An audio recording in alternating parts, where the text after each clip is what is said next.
वक्फ board का क्या नाम है पूरा एसोसिएशन वक्फ बोर्ड का बंगाल में, और चूँकि आप ये मसला तो बहुत संगीन है, जी क्योंकि बंगाल की सरज़मीन पर यानी पश्चिम बंगाल में इतने तादाद में वक़्फ़ स्टेट्स हैं, वक़्फ़ की ज़मीनें हैं, लेकिन उन लोगों का सर्वे नहीं कराया जा रहा है। हमारी शिकायत ये है वक़्फ़ बोर्ड से और स्टेट गवर्नमेंट से कि 1995 एक्ट आने के बाद, सेंट्रल वक़्फ़ एक्ट 1995 आने के बाद सर्वे हर वक़्फ़ स्टेट का कराना लाजिम था, लेकिन कुछ सर्वे हुआ थोड़े दिन के लिए, उसके बाद बंद हो गया। अब बंद होने के पीछे क्या वजह है, क्या सियासत है, क्या साजिश है, ये तो अल्लाह ही जानता है। लेकिन हम लोग तकाज़ा पर तकाज़ा दे रहे हैं वक्फ बोर्ड को, स्टेट गवर्नमेंट को। हम लोगों ने नबनो में भी लिखा है, मिनॉरिटी डिपार्टमेंट और मदरसा डिपार्टमेंट में ग़ुलाम रब्बानी साहब को भी बताया है कि भाई सर्वे इतना ज़रूरी है कि अगर वक़्फ़ स्टेट्स का सर्वे ना हुआ तो कल हो के अगर कोई मामला जाता है कोर्ट में तो कोर्ट उसको रिकॉग्नाइज़ नहीं करेगी। ये बहुत इम्पोर्टेंट मुद्दा है। दूसरी बात है कि वक्फ़ की जायदाद बरगा में और ठीका में काफ़ी से ज़्यादा दाखिल हो गया है। उन लोगों ने उसके ऊपर कब्ज़ा ले लिया है, यानी बरगा के नाम पर वक्फ़ मुतवल्लियों से वो ज़मीन छीन ली गई है। वो बोलते हैं कि हम वक्फ़ के अंडर में नहीं है, बरगा हो गया है तो हमारा हो गया जी। और इसी तरह ठीका, देखिए वक्फ़ बोर्ड भी वो स्टेट गवर्नमेंट की ऑफिस है, ठीका कंट्रोलर भी वो भी स्टेट गवर्नमेंट है। तो ये कैसे हो सकता है कि एक ज़मीन जो एक स्टेट गवर्नमेंट के अंदर एनरोलमेंट है वो सेम ज़मीन ठीका के अंदर चली जाए? इसके लिए कोई कदम नहीं उठाया जा रहा है, खाली बातें हो रही हैं। जो मुतवल्ली मेंबर वक्फ बोर्ड में बैठे हैं वो मुतवल्लियों के और वक़्फ़ स्टेट्स के फ़ायदे के लिए उनकी रिक्वायरमेंट्स नेसेसिटी के लिए बैठे हैं, लेकिन उन लोगों ने 25 साल से इस मामले में कुछ भी नहीं किया। सिर्फ बातें बनती है गई है, कोई एक्शन नहीं लिया गया है। इस पर वो फ़िक्र करे और उसका इंसाफ दिलाए, वरना धीरे धीरे वक़्फ़ जायदाद हमारे हाथ से निकलता जाएगा और वो किसी और का हो जाएगा। ये सर्वे से मुराद है कि जितने वक्फ स्टेट है उसका गाए उसका सर्वे करना, पता लगा। सर्वे से मुराद ये है कि जो ज़मीनें हैं वक्फ की पश्चिम बंगाल में, उनका प्रेजेंट स्टेटस क्या है, कितनी ज़मीन है, क्या कैरेक्टर है, वक्फ़ुल अल्लाह है कि वक्फ़ुल औलाद है, चैरिटेबल, रिलीजियस एंड पायस, उसमें जो कॉज है, जो वजह है, जो मकसद है, वो कितना है, क्या है, उसको जो वक्फ़ बोर्ड रिकॉर्ड करती है वक्फ़ रजिस्टर में, फिर उसका जो है उसका आइडेंटिटी, असल पहचान उसका होता है। एक मामला गया सुप्रीम कोर्ट में, अभी ये महीना 2 महीना पहले की बात है, जजमेंट आया जो आप लोगों ने देखा होगा, टीवी में काफ़ी वायरल हुआ कि एक वक्फ प्रॉपर्टी का सर्वे नहीं हुआ था, कोर्ट में लिटिगेशन गया, कोर्ट ने उसको मानने से इनकार कर दिया कि भाई आपका सर्वे नहीं हुआ है, हम आपको नहीं मानेंगे। तो ये हमें डर है, ये बहुत बड़ा ख़तरा है कि अगर नहीं सर्वे होता है तो कल हो के कहीं ऐसा नहीं हो कि वक्फ जायदाद को मानने से इनकार कर दे कोर्ट या स्टेट गवर्नमेंट, सेंट्रल गवर्नमेंट, उस वक्त क्या होगा हमारा। और ये जो ठेका और बरगा जो आपने कहा है, तो वक़्फ़ का स्टेट, तो इसमें तो वक्फ बोर्ड का कहीं ना कहीं रोल है। बिल्कुल, कैसे ये चेंज हो जा रहा है ठेका में? वक्फ बोर्ड का बहुत बड़ा रोल है। बताइए, हम लोग एप्लीकेशन दे के परेशान हैं, कोई भी काम नहीं होता है कि भाई ठीका में प्रॉपर्टी खाजना, जो हमारे रैयत या टेनेंट्स थे वक्फ प्रॉपर्टी पर, वो ठीका में जाके खाजना जमा कर दे रहे हैं, बोल रहे हैं कि हम आपके अंडर में नहीं हैं, और वक्फ स्टेट को भाड़ा देने से इनकार कर दे रहे हैं और बोल रहे हैं कि हम आपको नहीं पहचानते। इस तरह से कितनी हज़ारों हज़ार बीघा ज़मीन जो है ये ठीका में चली जा रही है, डिस्प्यूट हो जा रहा है और उसका फ़ैसला कुछ नहीं हो पा रहा है। वो महरूम है वो मुतवल्ली और वक़फ़ स्टेट उस ज़मीन से करे क्या, कहाँ भागे, किससे जाके इल्तिजा करे, कौन उसका फ़ैसला करेगा, इंसाफ करेगा। तो इस पर कानून लाना ज़रूरी है। ये वक़फ़ बोर्ड को, स्टेट गवर्नमेंट को बताना चाहिए कि भाई ये बहुत बड़ा मसला है, इस पर प्रॉपर्टी एनरोल्ड है वक़फ़ बोर्ड में, वो ठेका में कैसे जाएगी, उसको बरगा कैसे होगा। सर, स्टेट गवर्नमेंट से आप क्या मुतालबा कर रहे हैं? और एक बात, आज हमने किसी से बात किया तो उन्होंने कहा कि नहीं, सर्वे हो रही है बड़े बाज़ार में, कहीं कुछ ना कुछ वक्त का सर्वे का काम चल रहा है। तो इसके मुतालिक तो पूरी मालूमात नहीं है, शायद आपको कुछ मालूम हो। कुछ भी सर्वे नहीं चल रहा है, मेरी मालूमात मैं जानता हूँ, मैं ऐसी नहीं सवाल उठा रहा हूँ। कहीं पर भी कोई बता दे, कोई बड़ा बाज़ार से क्या ताल्लुक़ है, बड़ा बाज़ार में कौन सी ऑफिस है, बड़ा बाज़ार की बात कर रहे हैं। सब तो वक़फ़ बोर्ड से होगा, स्टेट गवर्नमेंट नबन्नों से सब कुछ होगा, जबकि सेंट्रल वक़फ़ एक्ट में 1995 में ये प्रोविज़न है कि सर्वे होना लाजिम है।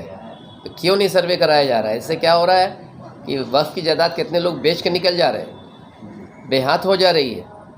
सर्वे होने से वो रिकॉर्डेड होता, अगर कोई बेचता भी है तो फिर रिकवरेबल होता वो। लेकिन सवाल ये है कि इतने दिनों से बोर्ड यहाँ काम कर रहा है, बरसों से काम कर रहा है, तो आप जो सवाल उठा रहे हैं उनके तो रिकॉर्ड में है कि कहाँ कहाँ वक्त की जायदाद है, क्या क्या पोजीशन है, ये तो रिकॉर्ड है। तो फिर आप जो सर्वे वाली बात बोल रहे तो वहाँ तो आपको रिकॉर्ड मिली है। वक़्फ़ के रिकॉर्ड में जो भी है, पहली बात तो सुन लीजिए, बहुत अफसोस की बात है कि पश्चिम बंगाल में इतने ज़्यादा जायदाद हैं वक़्फ़ के, लेकिन सब जायदाद एनरोलमेंट में नहीं आया अभी तक। उसकी वजह दो है, एक तो मुतवल्ली की कोताही है या उसकी गलती है, वो एनरोल नहीं करा रहा अपनी वक़फ़ प्रॉपर्टी को वक़फ़ बोर्ड में। दूसरी बात है, वक़फ़ बोर्ड भी इस पर कोई फ़िक्र नहीं कर रही है। अगर कहीं पर कोई वक़फ़ प्रॉपर्टी है वो एनरोल नहीं है तो उसको चाहिए कि जाके उसको समझाना, बताना कि भाई तुम एनरोलमेंट नहीं कराओगे तो कल होके ये ज़मीन अगर कोई कब्ज़ा कर लेगा, हथिया लेगा या बेच देगा तो उस वक्त वक़्फ़ बोर्ड प्रोटेक्शन नहीं दे पाएगा। और अगर वक़्फ़ बोर्ड के रिकॉर्ड में रहेगी वो ज़मीन एनरोल्ड सर्वेड होके, तो वक़्फ़ बोर्ड उसके लिए खड़ा होगा कोर्ट में, बोलेगा नहीं ये वक़्फ़ है, ये नहीं बिक सकती है, ये कब्ज़ा नहीं हो सकती है। लिल्लाह में जो फ़र्क है उसके बारे में थोड़ा बताएं। बहुत सिंपल फ़र्क है। वक़फ़ुल अल्लाह जो है, जो प्रॉपर्टी होती है वो भी सर्वे पर होती है, उसके पर वो भी रिकॉर्डेड होता है वक़फ़ बोर्ड में एज़ पर द वक़फ़नामा। वक़फ़नामा जो है उसमें लिखा रहता है वक़फ़ुल औलाद में कि मैंने अपने औलादों के बेनिफिट के लिए बनाया, और उसमें चैरिटेबल कॉज भी होता है और प्राइवेट कॉज भी होता है। वक़फ़ुल औलाद भी दो किस्म की होती है, एक वक़फ़ुल औलाद कंपोजिट और एक वक़फ़ुल औलाद सिंप्लिसिटर। सिंप्लिसिटर माने 100% वक़फ़ुल औलाद, उसमें कोई चैरिटेबल कॉज नहीं है जब तक कि औलाद ज़िंदा, डिसेंडेंट ज़िंदा हैं इस सरज़मीन पर। जिस दिन वो ख़त्म फौत हो जाएंगे तो 100% वो कम्युनिटी कौम के चैरिटेबल कॉज के लिए चला जाएगा। और वक़्फ़ कंपोजिट वो है कि टू द एक्सटेंट 25% चैरिटेबल होता है और 75% औलादों के बेनिफिट के लिए, यानी जिससे जो इनकम आती है वो औलादों के लिए।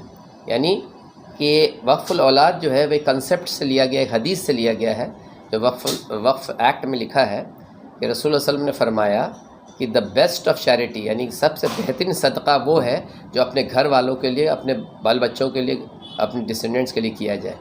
उसी बिना पर वक़्फ़ुल औलाद का कंसेप्ट हुआ कि घर के लोग भूखे रहें और बाहर में हम जाके खैरात करें, तो ये इस्लाम में नहीं है। तो इस कंसेप्ट पर वक़्फ़ुल औलाद का कायम हुआ। और वक़्फ़ुल अल्लाह जो है जिसने भी कायम किया वो ये कि भाई 75% टू द एक्सटेंट जो है, कहीं कहीं 100% भी है, कि वो चैरिटेबल कॉज हो, रिलीजियस एंड पायस कॉज के लिए बना। हमने एक रिपोर्ट पढ़ा था सर, उस रिपोर्ट के मुताबिक ये बताया गया था कि गैर मुस्लिमों से ज़्यादा मुस्लिम जो है वक़्फ़ के प्रॉपर्टी पे काबिज़ है। इस बारे में आप क्या कहेंगे? देखिए बहुत अफसोस की बात है कि काबिज़ सही लफ्ज़ नहीं होगा, काबिज़ तो रहे कोई बात नहीं, लेकिन उसका हक़ दें। अगर काबिज़ हैं आप तो उसका भाड़ा दें उस वक़्फ़ स्टेट को, उस मुतवल्ली को, उसका हक़ उसको मिलना चाहिए। काबिज़ जो भी हो, चाहे मुस्लिम हो या हिंदू हो, लेकिन वो उसका हक़ उसको देना चाहिए। जब तक आप उसका हक़ दे रहे हैं, आप मुफ्त में कब्ज़ा करके बैठे हैं, तो ये तो गैर कानूनी सभी जगह है। लेकिन अगर आप हक़ नहीं दे रहे हैं तो वहाँ पर सवाल उठता है कि क्यों नहीं दे रहे हैं, क्योंकि आप उस प्रॉपर्टी में बैठे एंजॉय कर रहे हैं। जो लोग इंक्रोचमेंट में आ गए हैं वो भी तो कुछ नहीं कर रहे हैं। बिल्कुल उनके ऊपर भी इंक्रोचमेंट, कोई कार्रवाई नहीं देखिए हो रही है। सेक्शन वक्फ की तरफ से कोई कार्रवाई नहीं हो रही है। सेक्शन 64 के तहत वक्फ बोर्ड को ये पावर दिया हुआ है कि वो इंक्वायरी करे इंक्रोचमेंट का, इंक्वायरी करके रिपोर्ट बनाकर ट्राइब्यूनल, वक्फ ट्राइब्यूनल में उसको फाइल करे और वहाँ से ऑर्डर होगा रिकवरी का। मुश्किल से 6 महीना साल भर का प्रोसेस है। ये कोई सिविल कोर्ट में जाने की ज़रूरत नहीं है, किसी ट्रायल में जाने की ज़रूरत नहीं है। लेकिन सवाल यही है कि जो लोग वहाँ वक्फ बोर्ड में बैठे हैं वो कितना सिंसियर हैं, वो कितना चाहते हैं कि ये काम हो, उनका इंटेंशन क्या है। अगर इंटेंशन उनका सही नहीं है तो फिर उसका कुछ फ़ायदा नहीं है, काम नहीं होगा। तो आज अफसोस की बात इसी है, यही बात का सवाल उठ रहा है कि वक्फ बोर्ड जिस मकसद के लिए कायम हुआ वो मकसद पूरा नहीं हो रहा है। उसके लिए हम लोगों को कदम उठाना है कि ऐसे लोग जाएं जो लोग इंसाफ करें। वक्फ का कानून बहुत अच्छा कानून है, बहुत स्ट्रॉन्ग है, सेंट्रल वक्फ एक्ट, उसमें सारी चीज़ें हैं, लेकिन उसको इस्तेमाल नहीं किया जा रहा है। इसी बात का अफसोस है। और इलेक्शन भी होने वाला है, उस पर आप कुछ रोशनी डालें। देखिए इलेक्शन हर 5 साल पर होता है, नया बोर्ड बनता है, लेकिन बोर्ड मेंबर्स में सबसे इम्पोर्टेंट मेंबर कौन होता है मालूम? वो मुतवल्लियों की तरफ से जो नुमाइंदा इलेक्टेड होके आता है। क्यों? कि वो मेंबर जो है मुतवल्ली का जितना इंटरेस्ट मैटर्स है, चाहे इंक्रोचमेंट हो, चाहे डेवलपमेंट हो, चाहे अपॉइंटमेंट हो, वो मेंबर उसको देखता समझता है, उसी तरह प्लेस करता है वर्क बोर्ड में सैंक्शन के लिए, और इसके रेजोल्यूशन अडॉप्ट होती है। सवाल ये है कि एक ही मेंबर, पिछले बार तो 2 मेंबर तक थे, ये लोग 25 साल से वहाँ पर हैं और हज़ारों तादाद में मुतवल्ली हैं पूरे बंगाल में। सिर्फ 125-130 मुतवल्लियों का लिस्ट बनता है जिनको वोटिंग देने का राइट होता है। इस पर हम लोगों ने सवाल उठाया है, इस पर हम लोगों ने RTI फाइल किया है कि भाई वो कैसे हो सकता है।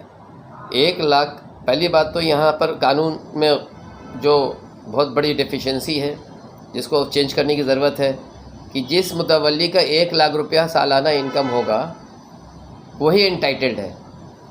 क्यों? हर मुतवल्ली का मामला वो वहाँ फ़ैसला होता है, मुतवल्ली मेंबर हर मुतवल्ली का मामला फ़ैसला करता है। तो वो मुतवल्ली कह सकता है भाई हमने तो आपको इलेक्ट करके नहीं लाया, हमने तो आपको वोट नहीं दिया है, आप मेरा मामला क्यों फ़ैसला करेंगे? जिन लोगों ने वोट दिया उनका फ़ैसला कीजिए। तो अभी 8000 से ज़्यादा एनरोल्ड मुतवल्ली हैं वक्फ बोर्ड में, सिर्फ 125-30 क्यों नाम उठता है वोटर्स राइट में, और वो उनके अंदर में जो है पता नहीं सही गलत क्या है। हम लोगों ने बार बार पूछा भाई वी वांट टू चेक, हम देखना चाहते हैं कि कितने उसमें फेक मुतवल्लीज हैं और कितने एलिजिबल हैं। लेकिन आज तक हमने ना रिकॉर्ड दिखाया जाता है न कुछ बताया जाता है, खामोशी इख्तियार करके रखा है इन लोगों ने। RTI आपने कभी किया था सर इस सिलसिले में? 4-4, 5-5 RTI पड़ा है, अभी तक एक जवाब नहीं आया। 4 महीना, किसी को 3 महीना, किसी को 2 महीना हो चुका है। इसका सवाल ये जवाब दे जी, जबकि 45 दिन में रिपोर्ट आ जाना चाहिए। बिल्कुल जवाब नहीं दे रहे, तो इसके पीछे क्या साजिश है? आदमी इस पर शक पैदा होगा कि नहीं होगा कि अंदर का मामला घोटाला है। तो आप लोग क्या करेंगे? ये जो मसाइल है इसके लिए आप कि हमें कोर्ट का रास्ता देखना होगा, हमें कोर्ट जाना होगा, इंसाफ मांगना होगा, या तो फिर लाखों के तादाद में हमारे कौम के लोग उतरेंगे मैदान रास्ते में, एजिटेशन करेंगे, घेराव करेंगे, तब इंसाफ मिलेगा। वरना ऐसे तो कोई सुनवाई नहीं है, कान में ठेपी लगा के बैठ गए हैं सब। ये तो अच्छी बात नहीं। और एक मसला इनकम टैक्स का आता है कि वक्फ प्रॉपर्टी पर भी इनकम टैक्स गवर्नमेंट ले रही है, इसके बारे में। इनकम टैक्स का मामला ये है कि वक्फ क्या होता है? वक्फ is a religious charitable institution, religious charitable मकसद के लिए बनाया जाता है, जिसमें मजहबी और चैरिटेबल यानी खैरात, सदका वगैरह किया जाता है ज़रूरतमंद लोगों के लिए। तो जो चैरिटी होती है, एक इंडिविजुअल, एक आदमी जिस अगर चैरिटी करे तो उसको एग्जेम्पशन मिलता है under 80G income tax act. लेकिन वफ़ में हम लोग लाखों रुपया चैरिटी करते हैं अल्लाह के फजल से, उसमें एक पैसा का हम लोग का एग्जेम्पशन नहीं मिलता है। तो मैंने इनकम टैक्स कमिश्नर के साथ बात किया, अपॉइंटमेंट किया। मैं भाई क्यों ऐसी बात है, आप सबको देते हैं, हमें क्यों नहीं देते? बोले भाई आज तक आप लोगों ने इस मामले में ना हमारे पास ना कोर्ट में कोई भी ऐसा मेरे पास ऑर्डर नहीं है, मैं क्या करूं? आप लोग कोर्ट जाइए, आप लोग पब्लिक इंटरेस्ट लिटिगेशन फाइल कीजिए, या तो पार्लियामेंट में इनैक्टमेंट लाइए कि वक्फ स्टेट में जो चैरिटी होती है वो भी एंटाइटल्ड है, उसको भी एग्जेम्पशन मिलना चाहिए। लेकिन यहाँ पर सिर्फ बातें होती हैं, इन लोग सिर्फ मीटिंग करते हैं 5 साल ख़त्म होने के पहले, इलेक्शन के पहले मीटिंग करके ये करेंगे वो करेंगे, कुछ काम नहीं होता है। इतना दुनिया भर का वायदा किया उस दिन कि हम लोग ऐसा करेंगे, आखिर में मुझे जाना पड़ रहा है कोर्ट इनकम टैक्स पार्टी बना के कि भाई इवन वक्फ से entitled to exemption because charity जो करता है वक्फ उसको क्यों नहीं मिलता है। और वहाँ से ऑर्डर इंशाल्लाह आएगा तो फिर सबको रिलीफ मिलेगा। टास्क फोर्स बना, टास्क फोर्स की क्या ज़रूरत है मुझे ये तो नहीं समझ में आ रहा है, लेकिन कानून खुद एक टास्क फोर्स है। कानून इतना स्ट्रॉन्ग है कि वो ऑथोराइज़ करता है एक वक्फ के CEO को कि वो इंक्वायरी करे, इंक्वायरी रिपोर्ट दर्ज करे, और ट्राइब्यूनल खुला है वक्फ ट्राइब्यूनल, वहाँ पिटिशन करे कि भाई ये इंक्रोचमेंट है, इसको हटाया जाए। तो उस इलाके का DM जो है या कमिश्नर ऑफ पुलिस जो है वो उसको खाली कराएगा। मैंने महीना 2 महीना में काम हो सकता है, लेकिन यहाँ तो सब हिसाब किताब है, काम नहीं होता है, खाली बातें होती हैं। तो आप लोग क्या क्या चाह रहे हैं? सिर्फ सर्वे हो? और हम लोग ने आज जो है एक डिमांड जस्टिस नोट जमा किया है वक्फ बोर्ड में, जिसमें सारे इन सब पॉइंट्स लिया। मैंने आपको भी एक कॉपी दे रहे हैं कि क्या क्या करने की ज़रूरत है, क्या क्या चीज़ के तकाज़े हैं। अगर वक्फ के साथ इंसाफ करना है, इसको बचाना है, तो उसके लिए क्या क्या चीज़ों की ज़रूरत है, अहमियत है, वो मैंने दर्ज किया है। लेकिन वो तो खाली फॉर्मेलिटी है दर्ज करना। अब देखिए काम कुछ नहीं होता है। अब जो है हम लोग अपने लेवल पर कोशिश करते हैं, अवेयरनेस डिस्ट्रिक्ट जाते हैं, मुर्शिदाबाद, बर्दवान, बांकुरा, आपके बीरभूम, सब जगह जाके हम लोग वहाँ के मुतवल्लीस को, मस्जिद के इमाम को, मौज़िन को जमा करके उनको वफ़ के बारे में बेदारी कराते हैं, उनको अवेयरनेस प्रोग्राम करते हैं कि भाई वफ़ क्या है, तुम्हें भी ईमानदारी से चलाना है, अल्लाह को जवाब देना है। मुतवल्ली भी बेईमान है और कहीं कहीं तो मुतवल्ली ख़ुद मासूम भी है कि वो जानता नहीं कानून, तो उसको बताने की ज़रूरत है ना भाई, ये ड्यूटी किसकी है। ये तो वक्फ बोर्ड को करना चाहिए था, लेकिन अफसोस है कि हम लोग को करना पड़ रहा है अपने खर्चे से। चल रहा है मनमानी चल रहा है। तो CM साहिबा जो है वो अच्छा चाहती है वक्फ के लिए। ये तो हमें उस वक्त पता चला जब CPM गवर्नमेंट में घोटाला हुआ था, तो उन्होंने CBI इंक्वायरी के लिए मुतालबा किया था। वो जो CBI इंक्वायरी नहीं हुआ अभी तक, लेकिन भट्टाचार्य कमीशन बैठा था फैसला करने के लिए कहाँ का घोटाला हुआ, क्या क्या हुआ, सब बहुत से वक्फ स्टेट्स में प्रॉपर्टीज़ के बारे में ये हुआ था। लेकिन बात यह है कि उसके बाद जो है वो खुद इतना मशगूल है, उनके पास टाइम है कि नहीं, बीच के लोग उनको तक खबर पहुंचाएंगे तब ना, तो बीच के लोगों पर डिपेंड करता है। तो सब मिली भगत है।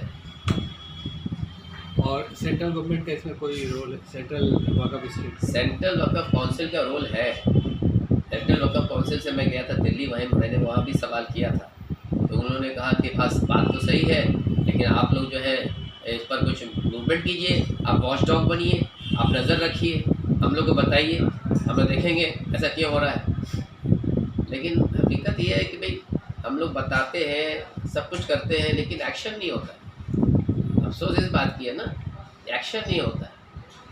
एक्शन कौन लेगा? मैं लूँगा भाई, जो जिसको जिस काम के लिए बनाया गया है, जो आधे पे है वो लेंगे ना, और लोग तो आवाज़ से उठा सकते हैं। आपने देखा हो शुरू में जब ममता बनर्जी की सरकार आई थी, तो उन्होंने अनाउंस किया था कि वक्फ जायदाद को CBI से इंक्वायरी कराया जाएगा, और इसके लिए उन्होंने काजी नजरुल जो IPS थे, नजरुल इस्लाम साहब, उनको भी शुरू में कहा था, बाद में क्या मालूम है। तो आखिर अनाउंस करके फिर पीछे हटना है, क्या माने? इसके माने तो वली अल्लाह ही जानता है, हम तो वली अल्लाह नहीं है। लेकिन ये है कि हमें अफसोस है इस बात का कि सीरियसली नहीं लिया जा रहा है। देखिए सीरियसली नहीं की वजह क्या है, लेना क्यों चाहिए?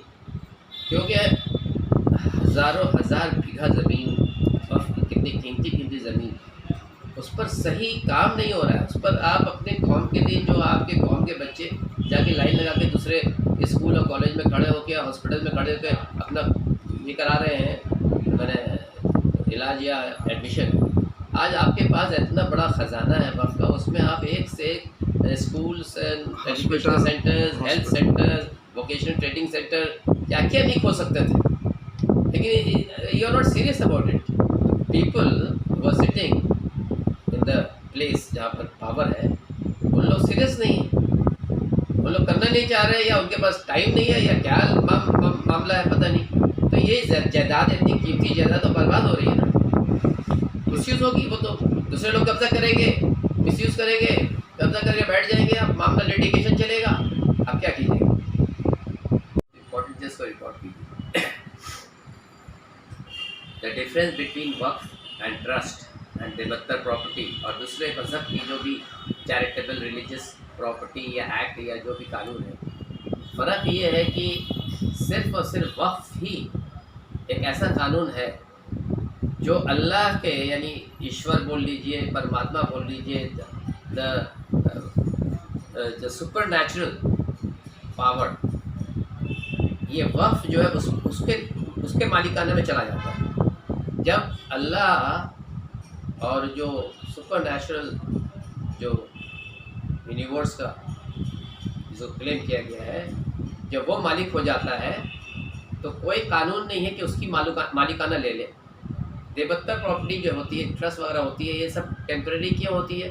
देवत्तर प्रॉपर्टी में देव को वेस्ट होता है, देव को, मैंने idol. Idol is not Ishwar, the idol is not Ishwar, this is the finding of the court. तो वक्फ में आप अल्लाह को मालिक बना रहे हैं उस प्रॉपर्टी में। जब अल्लाह मालिक बन जा रहा है तो उसकी मालिकाना आप ले नहीं सकते, आप बेच नहीं सकते, आप उसको एलियनेट नहीं कर सकते, ट्रांसफ़र नहीं कर सकते।